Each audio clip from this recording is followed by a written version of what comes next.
പൊലയാടി മോനെ, നിന്നെ ഞാൻ ഒരു കാര്യം പറയാം. ഇപ്പം എനിക്കൊന്നും ചെയ്യാൻ പറ്റില്ല. കാരണം ഞാൻ നീയായിട്ടുള്ള ഇഷ്യൂ വന്നിട്ടുള്ളൂ. ഇപ്പം ഞാൻ എന്തെങ്കിലും ചെയ്യിപ്പിച്ചാൽ അത് എൻ്റെ തലയിലിരിക്കും. എനിക്ക് ചെയ്യാൻ പറ്റില്ല. എനിക്ക് അത്രയും അമർച്ചമുണ്ട്. ഓക്കെ, 3 മാസം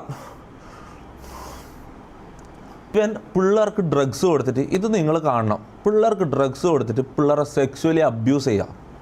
ഓക്കെ, ഇവനും ഇത് അയച്ചിട്ടുള്ളത്, മമ്മും ഇത് അയച്ചിട്ടുള്ളത്. ഈ ഒരു വീഡിയോ ഇപ്പം കാണിക്കാൻ പോകുന്നൊരു വീഡിയോ, കുറേ വീഡിയോസ് ഉണ്ട്. ഈ ഒരു വീഡിയോ നിങ്ങൾ കണ്ടുപോയിക്കോ. മുഖം ബ്ലർ ചെയ്ത് കാണിക്കണം, മുഖം ബ്ലർ ചെയ്യാത്ത കാണിക്കണം. മുഖം ബ്ലർ ചെയ്യാത്ത കാണിച്ചു കഴിഞ്ഞാൽ മോനെ ഇത് എഡിറ്റ് ചെയ്ത് മൊത്തം ബ്ലർ ചെയ്ത് വെച്ചതാണ്. ഇതാ ഇങ്ങനൊരു ദിവസം ഒരിക്കലും വരല്ലേന്ന് ഞാൻ ആഗ്രഹിച്ചാടാ. ഈ നാറികൾ എന്നെ കൊണ്ട് ചെയ്യിപ്പിക്കുന്നയാടാ. ഇപ്പുറത്തിരിക്കുന്ന ആരാന്ന് കണ്ടു, ഒക്കെ എല്ലാം മുനുവാ. ഓക്കെ, അതിൽ നിന്ന് ആ സിനിമന്റെ ഏതെങ്കിലും ഒരു പൈസ എനിക്ക് വേണമെന്ന് ഞാൻ പറഞ്ഞിട്ടുണ്ടായിരുന്ന? ഒരിക്കലും ഏതെങ്കിലും എടാ ഇവരെ പൈസ എടാ എൻ്റെ കയ്യിൽ നിന്ന് അങ്ങോട്ടാടാ പൈസ വന്നു. ഇവരെന്തെങ്കിലും പൈസ എൻ്റെ കയ്യിലേക്ക് ഇതുവരെ വന്നായിട്ട് നിങ്ങൾക്ക് അറിയോ? അവർക്ക് ഒരു പ്രൂഫ് എങ്കിലും കാണിക്കാൻ പറ്റുമോ? എങ്ങനെ? എത്ര പ്രശ്നങ്ങൾ ഇവരെ അതല്ല, അതിലേക്കെല്ലാം ഞാൻ വരുന്നുണ്ട്. വെയിറ്റ് ആക്ക്. അതിൽ സ്കാമിന്റെ കഥകൾ കുറേ വരാണ്ട്, ഷൂട്ട് ചെയ്യാൻ വേണ്ടി നിന്നപ്പോ എന്താ പറയുക, വണ്ടി അയച്ച് ഇവരെന്താ പറയുക, പൈസ കൈമ കിട്ടിയാലേ വരൂ, 1.5 ലക്ഷം റുപ്യ വേണമെന്ന് പറഞ്ഞു. 1.5 ലക്ഷം റുപ്യ ബ്ലാക്ക് മെയില്. പ്രൊഡ്യൂസർ വിളിച്ച് ഭീഷണിപ്പെടുത്താം. 4 ആള് കാണാത്ത പടം, ഓടാത്ത പടമായിരിക്കും, അതൊന്നും അനക്കാരേണ്ട ആവശ്യമില്ല, എനിക്ക് പൈസ കിട്ടിയാലേ ഞാൻ വരൂ. ഇങ്ങനെ പൈസ ഇല്ലെങ്കിൽ പ്രൊഡ്യൂസർ പടം ചെയ്യുന്നു, പൈസ കിട്ടാണ് ഞാൻ ക്ലൈമാക്സ് ഷൂട്ട് ചെയ്യാൻ പറഞ്ഞിട്ട് അതെല്ലാം അടുക്കട്ടെ. ഇവരെ ഈ നേച്ചറാണ് ഞാൻ പറയുന്നത്. എനിക്ക് സംഭവിച്ച അതേ സാധനമാണ് അവിടെ സംഭവിച്ചത്. അതായത് ഡ്രഗ് ഉപയോഗിക്കുന്നു, ബ്ലാക്ക് മെയിൽ ചെയ്യുന്നു, ഭീഷണിപ്പെടുത്തുന്നു. മനസ്സിലായോ? അവിടെ പോയിട്ട് അവിടെ അവര് ഉപയോഗിച്ചിട്ടുണ്ടെന്നെ സംസാരിച്ചാണ്. ഞാൻ ഒരു കാര്യം കേട്ടെ, ജാസിക്ക് അവിടെ പോകുമ്പോ എനിക്ക് പൈസ ഉണ്ടെന്ന് പറഞ്ഞ സിനിമയില് ഇല്ല, ജാസിക്ക് 1 റുപ്യ ഇല്ല. ഇവർക്ക് പൈസ ഇല്ലാണ്ടാണ് ഇവർ അങ്ങോട്ട് വിളിച്ചത്. ഓക്കെ, സിനിമയിൽ അഭിനയിക്കാന്നുള്ള അത്രയും വലിയൊരു ചാൻസ് അവർക്ക് കിട്ടുന്നത്. മനസ്സിലായോ? എന്നിട്ട് അല്ല നിക്ക്, ഇവന്മാരിലെ ഏറ്റവും വലിയ ആഗ്രഹം എന്ന് പറഞ്ഞാൽ അങ്ങോട്ട് കയറ്റി കൊടുത്തിട്ട് സിനിമ പകുതി എടുത്തല്ലോ, ഇനി അവരില്ലാണ്ട് എടുക്കാൻ കഴിയില്ലല്ലോ. അങ്ങനെ വന്നപ്പോൾ പ്രൊഡ്യൂസറിനെ ഭീഷണിപ്പെടുത്താം. ഇതെല്ലാം ഞാൻ ഒരു കാര്യം, ഇതെല്ലാം എല്ലാം പ്രൂഫ്ഡാണ്. നമ്മളൊരു സിനിമ ഇൻഡസ്ട്രി, ഒരു ഫുൾ മൂവിൻ്റെ ക്രൂവിനെ കുറിച്ച് നമ്മൾ പറയുന്നത്. ഇതൊന്നും ഫേക്ക് ചെയ്യാൻ പറ്റില്ല. ഓക്കെ, ആ സിനിമ സൈറ്റിൽ എത്ര ആൾക്കാരുണ്ടായിരുന്നോ, എത്ര പ്രൊഡ്യൂസർമാർ, എത്ര പ്രൊഡക്ഷൻ കൺട്രോളർമാർ, എല്ലാവർക്കും അറിയുന്ന കാര്യം ഇവിടെ പറയുന്നത്. ഓക്കെ, റൂമിൽ പോയിട്ട് സംസാരിച്ചിട്ടുണ്ടെങ്കിൽ അടിയാക്കാൻ അനക്ക് എത്ര തന്തുണ്ടെന്ന് വെച്ചിട്ട് മമ്മു അല്ല, എന്തിനാ അടിയായത് അതും കൂടി ഒന്ന് പറഞ്ഞു കൊടുത്തേ. ആടെ അവര് കഞ്ചാവ് ഉപയോഗിച്ചതിന് ഞാൻ ചോദ്യം ചെയ്തതെന്ന് എന്നെ പിടിച്ച് നിനക്ക് എത്ര തന്തുണ്ടെന്ന് എന്നോട് അടിയാക്കിയത്. എന്നിട്ടോ ആ പ്രശ്നങ്ങൾ മൊത്തം ഇപ്പോൾ ലാസ്റ്റ് പ്രൊഡ്യൂസറായിട്ട് ഇതായത് ഞാനല്ല കൊടുത്തിന് കാസ്റ്റ് ചെയ്തിട്ട്, ഞാനാണ് പ്രൊഡ്യൂസറോട് സമാധാനം പറയേണ്ടി വന്നത്. 1.5 ലക്ഷം റുപ്യ കുത്തിപ്പിടിച്ചു വാങ്ങിയതോ. ഞാനൊരു കാര്യം പറയട്ടെ, ഇവർ എന്തെല്ലാം പ്രശ്നങ്ങൾ ഏടെല്ലാം ഉണ്ടാക്കിയിട്ട് എൻ്റെ കാസറ്റിന് കുറേ കാര്യങ്ങൾ അറിയാം. ഓക്കെ, പക്ഷെ ഓൻ എൻ്റെ കൂടെ നിൽക്കില്ല.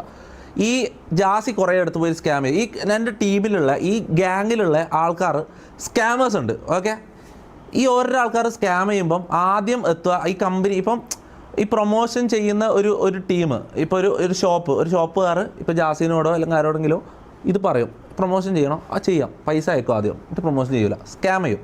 ഓക്കെ, ഈ സ്കാം ചെയ്യുമ്പോൾ ഇവർ നേരെ പോവുക, ഇവർക്ക് കേസ് കൊടുക്കാൻ ഇതാക്കാനൊന്നും കഴിയില്ല, എല്ലാം ടൈം എടുക്കും. ഇവർ നേരെ പോവുക ഈ ഓൺലൈൻ, ഈ എൻ്റെ കാസറ്റ് ഇങ്ങനെയുള്ള ആൾക്കാരുണ്ട് കുറേ, ഇങ്ങനത്തെ ഈ ഓൺലൈൻ സാധനങ്ങളുണ്ട്. ഇങ്ങനെ കുറേ ആൾക്കാർ എനിക്ക് മെസ്സേജ് അയക്കും. ഇപ്പം ലാസ്റ്റ് വന്നത് എൻ്റെ കാസറ്റാ, അതൊന്നും പുറത്തു വിടില്ല കേട്ടോ. ഓന് എൻ്റെ ഭാഗത്ത് നിൽക്കൂല. മനസ്സിലാവും? ഓനക്ക് അങ്ങനെ എന്നോടൊരു ഇതുണ്ട്, ദേഷ്യമുണ്ട്, ഒരു കടിയുണ്ട്. മനസ്സിലാവും? ഓൻ എന്നെ എങ്ങനെയെങ്കിലും തകർക്കുക, എങ്ങനെയെങ്കിലും ഒരു ഡൗൺഫോൾ ഓൻ അവിടെ പ്ലാൻ ചെയ്തുകൊണ്ടിരിക്കുക. എനിക്ക് ഇതെല്ലാം അയച്ചു, എന്നെ തീർക്കാനുള്ള സാധനങ്ങൾ ഇങ്ങനെ പ്ലാൻ ചെയ്തുകൊണ്ടിരിക്കുക. ഓൻ വിചാരിച്ച് ഇത് ഇന്നലെ അത് വന്നപ്പോഴേക്ക് ഞാൻ അങ്ങ് തീർന്നു പോയി. വേറെന്തല്ലോ വേറെ ഒരാളും കൂടി ഇതിൽ എൻ്റർ ആകുന്നുണ്ട് കേട്ടോ. എല്ലാം വേറെ കാര്യം കുറച്ച് കഴിഞ്ഞ് ഞാൻ പറഞ്ഞുതരാം. അതിൽ വേറെ പാസ്റ്റ് നിന്ന് ഒരാളെല്ലാം എൻ്റർ ആകുന്നുണ്ട്. പുതിയ സ്റ്റോറീസ്, പുതിയ കാര്യങ്ങളെല്ലാം ക്രിയേറ്റ്, എല്ലാവരും ഓപ്പർച്യൂണിറ്റീസ് ഉപയോഗിക്കും. ഓക്കെ, ഞാൻ പറഞ്ഞു വരുന്നത് എൻ്റെ കേസറ്റിൻ്റെ അടുത്തേക്ക് ഇങ്ങനത്തെ കുറേ സ്കാം കേസുകൾ പോകും. ജാസിൻ്റെതായാലും ബാക്കി പേരൊന്നും പറയുന്നില്ല, ഓരോരാൾക്കാരത്. ഓക്കെ, സ്കാം കേസുകൾ പോകും. ഇത് സെറ്റിൽ ചെയ്യുന്ന ആരാ? ഞാൻ. എൻ്റെ കയ്യിൽ നിന്നാണ് ഞാൻ പൈസ എടുത്ത് കൊടുക്കുന്നത്. ഇവർ പൈസ വാങ്ങിയിട്ട് പ്രൊമോഷൻ ചെയ്യാണ്ട് പറ്റിക്കും. ഓക്കെ, എൻ്റെ റെപ്യൂട്ടേഷൻ പോകാണ്ടിരിക്കാൻ, എൻ്റെ ഗ്യാങ് ഞാൻ അത്രയും ആഗ്രഹിച്ചുണ്ടാക്കിയെടുത്ത ഗ്യാങ്ങിൻ്റെ വില പോകാണ്ടിരിക്കാൻ ഞാൻ ഈ പൈസ കൊടുക്കും. മനസ്സിലാവും?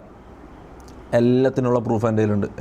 ഞാൻ ഒരു കാര്യം പറ്റേ, നാളെ എന്തായാലും ഇവന്മാരെ അടുത്ത ഇതിൻ്റെ കൺവിൻസിങ്ങും എന്താണെന്ന് വെച്ചാൽ മിക്കവാറും അങ്ങനെ ആയിരിക്കും പറയാം. വീഡിയോ ഓഡിയോ ഞാൻ പറയുന്നത് ഞാൻ സംസാരിക്കുന്ന സ്ക്രിപ്റ്റ് ഇതെല്ലാം പറഞ്ഞിട്ടായിരിക്കും വരിക.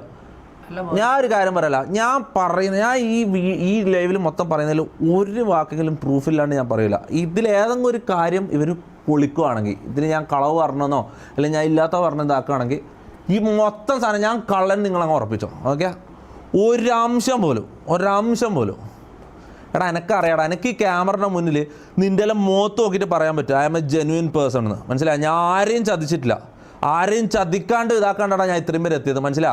നിന്നെല്ലാം പോലെ ഒന്നിച്ച് ഇത്രയും ഊട്ടി വളർത്തിയ അന്നം തന്ന കൈക്ക് കൊത്തിയിട്ട് വേഷം തന്ന് കൊന്ന് എൻ്റെ ഇൻസ്റ്റാ അക്കൗണ്ട് അടിച്ച് കളയാലാന്നല്ലോ ഇവരെ ഏറ്റവും വലിയ ലക്ഷ്യം. അതിൻ്റെ കോൾ റെക്കോർഡ് ഉണ്ട് കേട്ടോ, അത് എല്ലാം കേൾപ്പിക്കാം. ആ നിന്റെ കഴിഞ്ഞോ? ഇല്ല, ഞാൻ ഒരു കാര്യം കൂടി ചോദിക്കട്ടെ. ജാസി പറയും എനിക്ക് ഒരു ഉറുപ്പ്യ പോലും എനിക്ക് സാലറി കിട്ടിയില്ല, ഇതാക്കിയില്ല, ഒരു ഉറുപ്പ്യ കിട്ടിയില്ല. ജാസിന്റെ കേസ് ഞാൻ പറഞ്ഞില്ല ആദ്യം മുതലേ. മമ്മുവിന്റെ സാലറിന്റെ പ്രൂഫ് കണ്ടല്ലോ. ജാസിന്റെ കേസ് പറഞ്ഞ ജാസി ഇവിടെ വരുമ്പോൾ ജാസി പറഞ്ഞത് എനിക്ക് 5 പൈസ ഇടുന്ന വേണ്ട, എനിക്ക് ഇടുന്ന് ഞാൻ പ്രൊമോഷൻ ചെയ്ത് പൈസ ഉണ്ടാക്കിക്കോളാം.